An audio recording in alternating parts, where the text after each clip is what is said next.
se desarrolla un producto farmacéutico, ¿sí? Un producto farmacéutico tiene un proceso larguísimo, puede durar de 10 a 15 años. ¿Desde qué? Desde que se desarrollan las moléculas químicas hasta que finalmente esa molécula se desarrolla, se comercializa. Es decir, que para que el proceso que implica que una molécula se apruebe para su comercialización implica haber partido de aproximadamente 10.000 moléculas. Fíjense esto.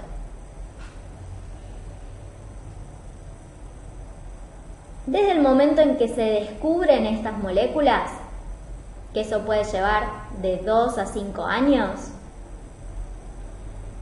se inician todos los estudios toxicológicos o lo que nosotros ahora llamamos preclínicos, es decir, esa molécula se estudia en cultivos in vitro o en animales y se evalúa básicamente, ahora lo vamos a ver mejor, pero se evalúa la farmacodinámica, la farmacocinética de esas moléculas, la seguridad de esas moléculas, la teratogenicidad, la carcinogénesis de esas moléculas, y de todas esas moléculas tal vez lleguen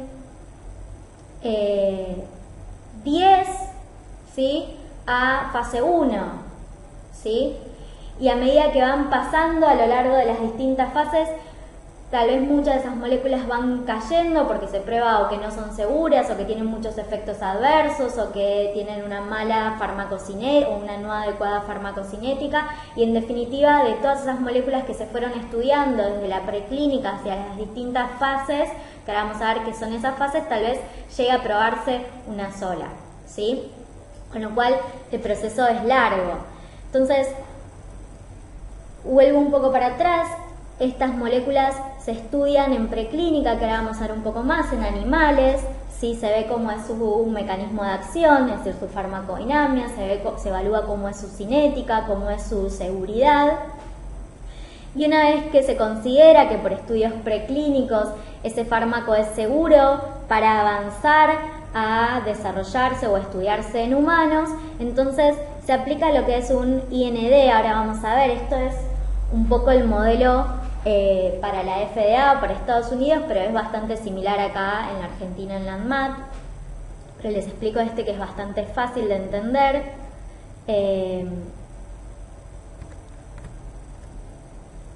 Me paso un poco para acá. Un IND es una nueva droga en investigación o un nuevo fármaco en investigación. El IND es una solicitud oficial que se hacen los laboratorios o las compañías farmacéuticas o una organización académica a la FDA para administrar y estudiar un nuevo fármaco investigacional en humanos. Es decir, que esta compañía farmacéutica le pide autorización a la FDA para iniciar, ¿sí?, ensayos clínicos, ensayos en humanos. El solicitante de esta solicitud, que puede ser una compañía farmacéutica, una organización académica o un individuo, toma la responsabilidad e inicia las investigaciones clínicas, ¿sí? Para que la FDA apruebe que se desarrollen ensayos en humanos, es decir, que ese fármaco que se había empezado a estudiar en animales pase a estudiarse en humanos, obviamente que tiene que tener un nivel alto de seguridad basado en estudios preclínicos o en animales, suficiente evidencia respecto de su eficacia, es decir, yo no puedo probar en humanos un fármaco que yo no estoy seguro de respecto de su eficacia o que no tiene una suficiente evidencia respecto de su eficacia y del beneficio potencial que puede significar ese fármaco respecto de otros que están ya en el mercado. Es decir, que tiene que, para que se justifique realizar un ensayo clínico, ese fármaco que voy a probar tiene que tener suficiente evidencia respecto de su eficacia o de su beneficio, ¿sí? Y debe tener un método específico y claro de manufactura, básicamente guiado por las buenas prácticas de manufactura, ¿sí? Y esto es un poco lo que yo les contaba. En cualquier investigación realizada en seres humanos con el fin de descubrir o de verificar efectos clínicos, farmacológicos o farmacodinámicos de un medicamento, o de identificar una reacción adversa o estudiar cómo es la absorción, cómo es la distribución, el metabolismo y excreción. Este experimento tiene que estar éticamente justificado y correctamente diseñado, ¿sí? No se van a probar fármacos que no se ha demostrado su eficacia, porque eso no sería no sería ético, ¿sí? Y no se van a probar ensayos que están mal diseñados o que no están diseñados en base a las GCPs, porque tampoco sería ético, ¿sí? Entonces, esto es un ensayo clínico, cualquier investigación realizada con el fin de descubrir o verificar efectos clínicos, ¿sí? Efectos farmacológicos. No necesariamente un ensayo clínico tiene que ser de una nueva molécula.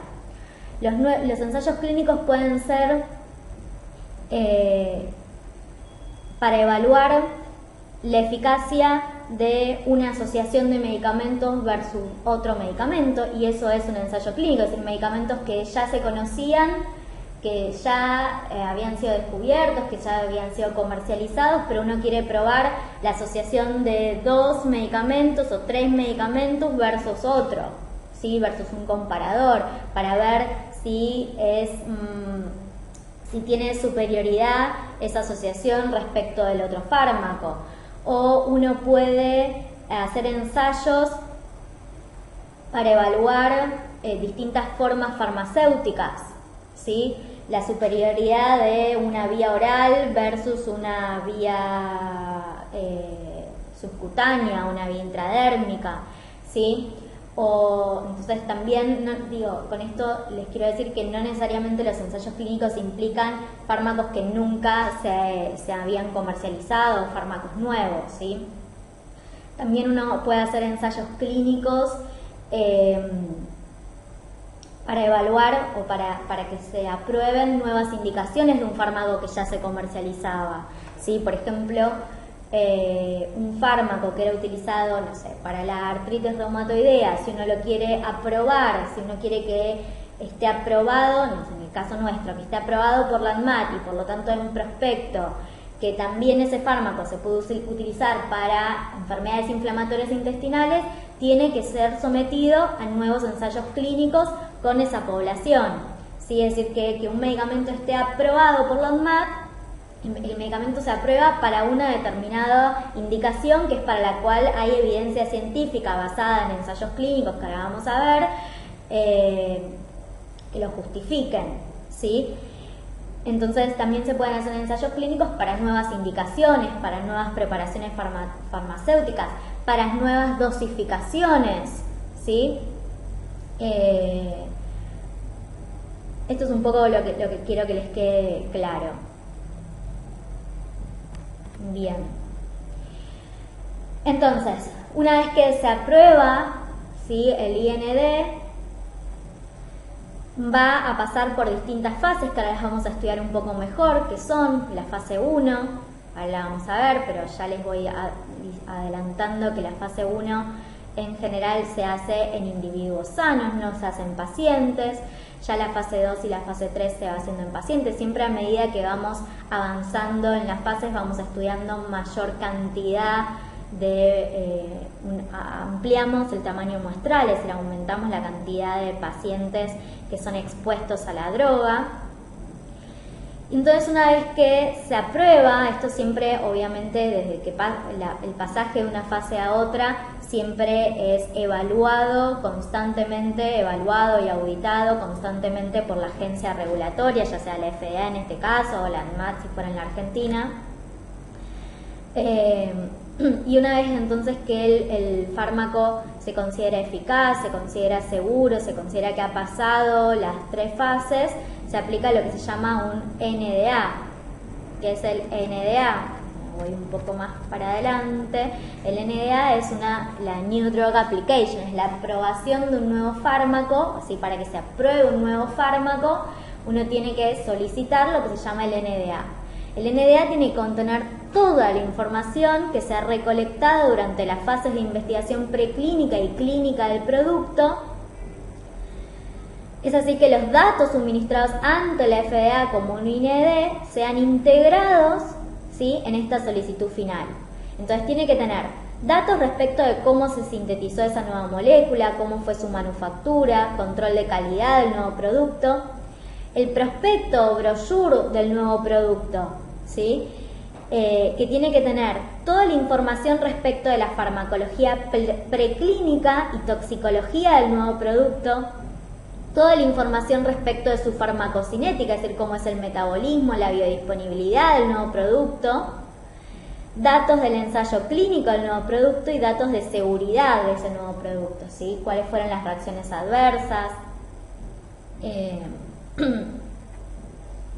básicamente esto, ¿sí? O sea que el NDA tiene que tener toda la información que se ha recolectado, tanto en la preclínica como en las distintas fases de los ensayos clínicos. Y en base a toda esa información la agencia regulatoria va a finalmente decidir la aprobación o no del medicamento para su comercialización. Entonces vuelvo un poco para atrás.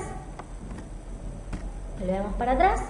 Entonces finalmente con ese NDA se decide, por ejemplo, la aprobación del fármaco, pero una vez que se ha aprobado el fármaco, después viene una nueva fase de posaprobación o durante la comercialización, que es la fase 4 de farmacovigilancia, que lo vamos a explicar un poco más adelante, pero quería que les quede el concepto de que los ensayos clínicos no finalizan una vez que el fármaco se aprueba, ¿sí? Bien, entonces fíjense que 2 a 5 años llevaba el descubrimiento de la molécula, 5 a 9 años pueden llevar todas estas distintas fases, ¿sí? Entonces vamos a suponer que vamos a ponerle un promedio de 10 a 15 años. Bien. Algo que es importante es la ley de patentes, ¿sí?, que sobre todo en Estados Unidos es muy importante. Cuando los laboratorios farmacéuticos descubren las distintas moléculas, las patentan. Es decir, que van a tener el derecho de usufructo de esas moléculas. Una vez que se lleva a cabo la fase preclínica y las distintas fases clínicas, que podía llevar, como dijimos, 10 años en promedio, y una vez que se aprueba esa molécula, ese laboratorio sigue teniendo la patente, es decir, la exclusividad de comercializar ese fármaco durante aproximadamente 10 años más. O sea que en total las patentes en general expiran a los 20 años, ¿sí? Entonces, el tiempo que tiene el laboratorio para recuperar lo que invirtió en desarrollo y ensayos clínicos de esa molécula es el tiempo que de alguna manera tiene la exclusividad de ese fármaco. Una vez que se vence la patente, el resto de los laboratorios pueden desarrollar lo que se llaman genéricos, que son copias del medicamento original.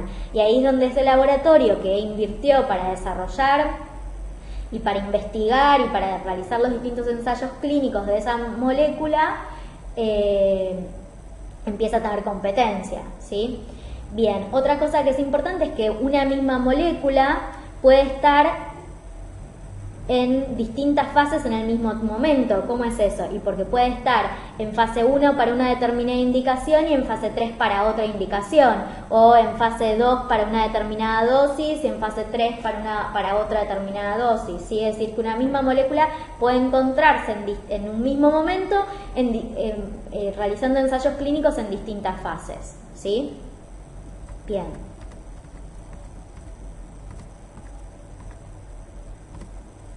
Entonces vamos a hablar un poco de la farmacología preclínica, ¿sí? O la fase 0, también la llamamos, o farmacología básica.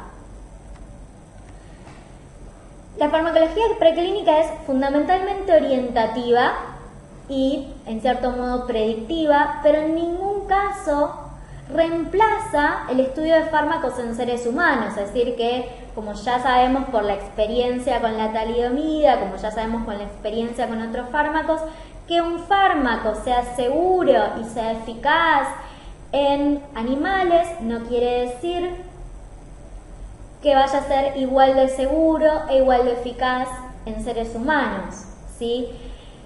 De alguna manera lo que nos orienta es a pensar de alguna manera que es en principio, y dado que son biologías similares pero no iguales, si un fármaco fue seguro en animales, tenemos más posibilidad de que sea seguro en animales, mientras que si uno demostró que es teratogénico o que es carcinogénico o que produce efectos adversos severos en animales, claramente esto nos da la pauta para no desarrollarlo o no probarlo en humanos, ¿sí?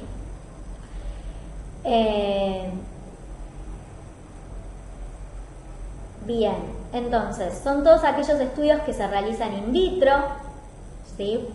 o en animales de experimentación, diseñados con la finalidad de obtener la información necesaria para decidir si están éticamente justificados y científicamente justificados estudios más amplios en seres humanos sin exponerlos, ¿sí? a riesgos obviamente injustificados.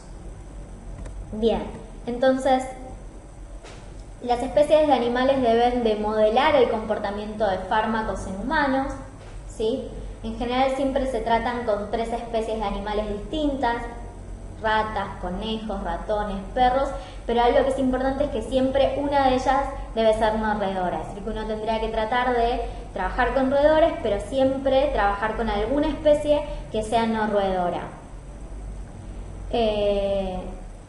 Siempre hay que tener, digamos, el número adecuado de animales por estudio, esto es cumplir con un tamaño muestral para que los estudios preclínicos sean estadísticamente significativos sin que haya un abuso de animales. Es decir, lo que les quiero decir con esto es que la farmacología preclínica también está basada en lo que es las buenas prácticas de laboratorio, y también hay bioética en el trabajo con animales.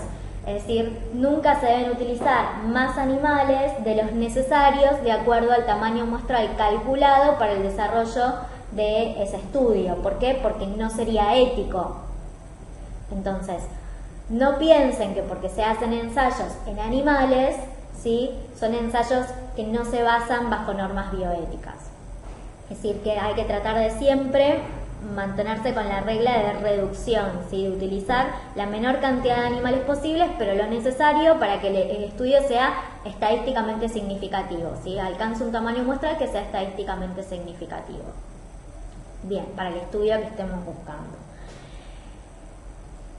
Bien, los objetivos de estos estudios van a ser el perfil toxicológico, de seguridad del fármaco y la actividad biológica, es decir, que no solamente evaluamos que ese fármaco sea seguro, no sea tóxico, no sea teratogénico, sino que también y básicamente estamos evaluando la actividad biológica de ese fármaco. Es el primer encuentro que nosotros tenemos del desarrollo de la molécula en el laboratorio hacia la farmacodinámica o el mecanismo de acción y la farmacocinética, es decir, es la primera vez que vamos a ver, bueno, cómo es el mecanismo de acción de ese fármaco, ¿sí? o de los distintos fármacos, y cómo es su farmacocinética.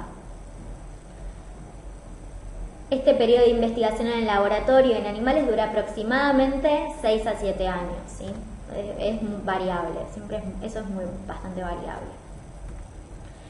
Entonces, vamos a estudiar la farmacodinámica, como dijimos, la farmacocinética, la farmacotoxicología, y en este sentido vamos a evaluar, ahora vamos a explicar un poco mejor, la toxicología aguda, el efecto o la toxicidad subaguda, la toxicidad crónica y toxicidades especiales, ¿sí? Es decir, vamos a ver cómo impacta ese fármaco en lo que es la reproducción y el desarrollo de esos animales, cómo afecta a la fertilidad de esos animales, si es teratogénico y cómo afecta al periodo perinatal y postnatal, si tiene efecto mutagénico o carcinogénico y la tolerancia local. Entonces se hacen, por ejemplo, estudios de toxicidad a dosis única, así que es el estudio destinado a informar acerca de los efectos tóxicos agudos después de la administración de una única dosis de ese fármaco. Toxicidad aguda son los efectos adversos observados tras la administración de una dosis única o de múltiples dosis de una sustancia dentro de un periodo corto de tiempo, es decir, dentro de las 24 horas. Toxicidad por administración reiterada, que esto se requiere como soporte para todos los estudios clínicos y se hace en dos especies de mamífero, una especie roedora y una no roedora, ¿sí? Lo que busca este fármaco es, este estudio es poder caracterizar, ¿sí? Identificar órganos blancos de toxicidad, poder relacionar la dosis a la que fue expuesta, la dosis de exposición respecto de esa toxicidad y evaluar potencial reversibilidad, es decir, en qué momento se da la toxicidad y en qué momento, digamos, si esa toxicidad es reversible o no. Esto nos permite poder estimar una dosis inicial segura en estudios clínicos, algo que es fundamental de lo que es la preclínica, ahora lo vamos a ver un poco mejor, es, bueno, qué dosis es segura en animales, qué dosis es tóxica en animales, y en base a esa ventana entre la seguridad y la toxicidad poder decidir cuál va a ser la primer dosis que vamos a utilizar en humanos. Nos va a permitir predecir la potencialidad de toxicidad en las condiciones del ensayo clínico e identificar parámetros de monitoreo. ¿Qué quiere decir esto? Bueno, este fármaco a ciertas dosis produce toxicidad hepática, entonces esto no quiere decir que ese fármaco deje de utilizarse, sino que se va a utilizar de acuerdo obviamente al grado o a la severidad del efecto adverso. Se va a poder utilizar ese fármaco, pero con un monitoreo estricto del hepatograma o de la función hepática.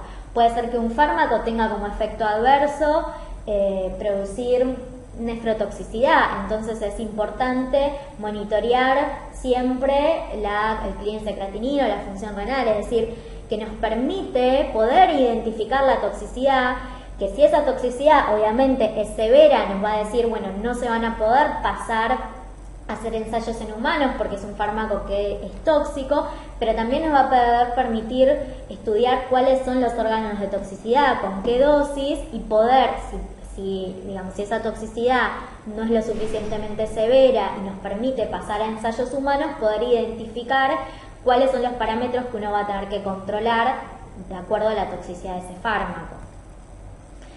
Algo que es importante y que les quiero comentar brevemente es qué es lo que pasa con los biotecnológicos. Hoy en día el desarrollo de la farmacología se está basando muchísimo, y lo que más está avanzando en el desarrollo no de moléculas de síntesis, ¿sí? Sino de biomoléculas, ¿sí? Por ejemplo, anticuerpos contra epitopes específicos, anticuerpos anti-TNF o anticuerpos anti-interferón gamma o anticuerpos anti distintas citoquinas, ¿sí? Que ya no son moléculas pequeñas como son las moléculas de síntesis, sino que son moléculas mucho más complejas, ¿sí? Son anticuerpos, son moléculas mucho más grandes, donde es difícil, se trabaja, digamos, mucho más distinto que con una molécula pequeña de síntesis. La farmacocinética es distinta, las vías de administración son distintas y básicamente una de las cosas que pasa es que puede ser que los animales no tengan los receptores para los específicos o los epitopes específicos de esa biomolécula. Entonces, algo que es importante cuando se trabajan con biomoléculas es poder determinar una especie relevante, es decir, una especie que tenga el receptor o el epitope que sea reconocido por ese anticuerpo monoclonal o policlonal, ¿sí? Y muchas veces puede pasar que no se encuentran especies relevantes y entonces uno tenga que hacer animales transgénicos, es decir, donde genere modificaciones genéticas en ese animal para generarle el receptor que reconozca ese anticuerpo, ¿sí? O se pueden trabajar con proteínas homólogas o con modelos de enfermedad, ¿sí? Y otra cosa que es importante es que más allá de los efectos adversos que uno puede ver con una molécula sintética, con los biotecnológicos, otra de las cosas que pasa es que tenemos desarrollo de inmunogenicidad, entonces podemos tener muchos efectos adversos que están relacionados a la inmunogenicidad y esto puede limitar la duración de administración o complicar la respuesta toxicológica, ¿sí? Bien. Otra de las cosas que dijimos que se evaluaba era la teratogénesis, ¿sí? Esto es si este fármaco puede afectar lo que se llama segmento 1 o la fertilidad, ¿sí? Entonces lo que uno hace es administrarle el fármaco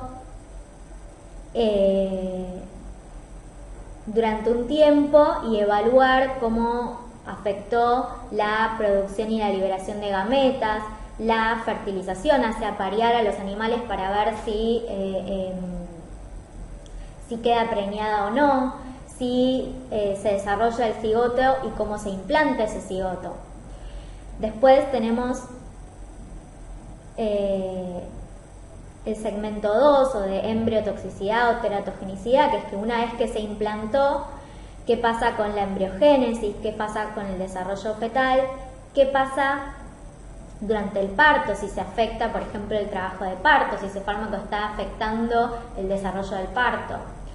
Y por último el segmento 3, que es el pre y postnatal, qué pasa con esa madre que está lactando, es decir, cómo se afecta la lactancia, cómo se desarrolla cómo se afecta el desarrollo postnatal, cómo se desarrolla el crecimiento y el desarrollo de ese, digamos, del hijo de esa madre que fue expuesta a ese fármaco, y se vuelve a hacer todo el ciclo porque después se estudia sobre ese ratón, hijo de una madre, digo ratón por decirlo, puede ser rata, puede ser otra especie,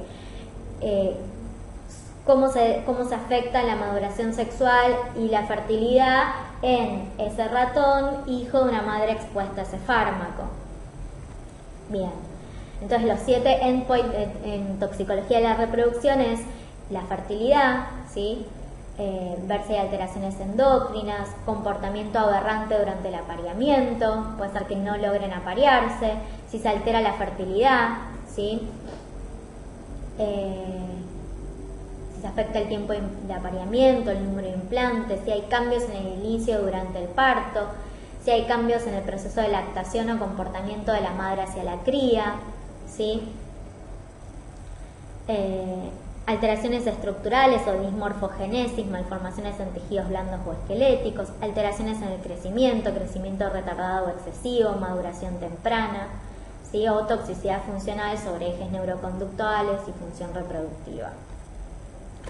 Bien, en base a estos ensayos de teratogénesis que se hacen en preclínica y posteriores ensayos que se hacen durante la clínica respecto de cómo afecta la fertilidad y demás, uno puede, digamos, lo que se utiliza hoy en día es la categoría para clasificar riesgos durante la gestación del FDA.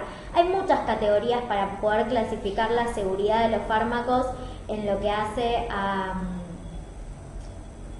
fertilidad y a teratogénesis, pero una de las más utilizadas es esta categoría de la FDA.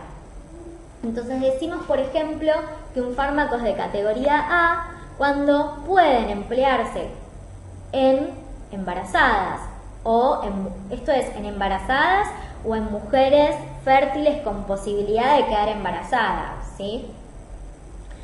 Entonces, ¿cuándo consideramos que un fármaco es de la categoría A?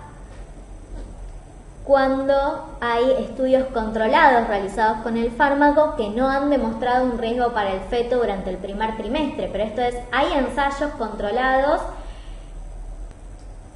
con el fármaco que no demuestran ningún riesgo, sí, pero hay ensayos en embarazadas y no existe evidencia de riesgos en trimestres posteriores, por lo cual la probabilidad de teratogénesis parece remota y no hay evidencia de riesgo fetal. Este es el caso, por ejemplo, del ácido fólico, ¿sí?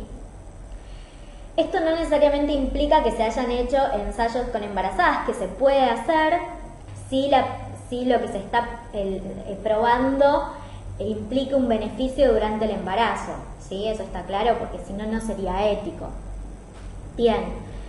Después tenemos B, no existen pruebas de riesgo en especies humanas, ¿sí? Ya sea que hay estudios en animales que no han mostrado riesgo teratogénico, aunque no se dispone de estudios controlados en embarazadas. Entonces, como no hay estudios controlados en embarazadas, no podemos clasificarlo como A, no podemos decir es absolutamente seguro porque no hay ensayos controlados en embarazadas, pero sí en animales no se ha demostrado riesgo teratogénico. O estudios en animales han mostrado un efecto teratogénico no confirmado por estudios en embarazadas durante el primer trimestre de gestación y no existe evidencia de riesgo en trimestres posteriores. La categoría C se asigna a aquellos fármacos para los que se considera que solamente se deben administrar si el beneficio esperado justifica el riesgo potencial para el feto, ¿sí? Y en ese caso puede ser que hayan estudios en animales que revelen efectos teratógenos sobre el feto, pero no hay estudios en mujeres, o que no haya estudios ni en animales ni en mujeres, ¿sí? En ese caso, siempre riesgo-beneficio. Solamente se administra si el beneficio justifica el riesgo potencial. La categoría D plantea similarmente, ¿sí? Evitarlo si hay otra alternativa. Y son aquellos fármacos para los que hay una clara evidencia de riesgo teratogénico, aunque los beneficios pueden llegar a serlos aceptables a pesar del riesgo que comporta su uso durante el embarazo, ¿sí? Un ejemplo sería el de un medicamento que fuera necesario para tratar una enfermedad grave o una situación límite y no hay alternativas que fueran más seguras. Y la categoría X son aquellos medicamentos que están absolutamente contraindicados en mujeres que están o que pueden quedar embarazadas, ya sea porque hay estudios realizados en animales o en humanos que han demostrado la aparición de anormalidades fetales y o que existen evidencias de riesgo teratogénico basado en la experiencia humana, como es el caso del ácido retinoico y de la talidomida, ¿sí? El riesgo que supone la utilización de estos fármacos en embarazadas supera claramente el potencial beneficio.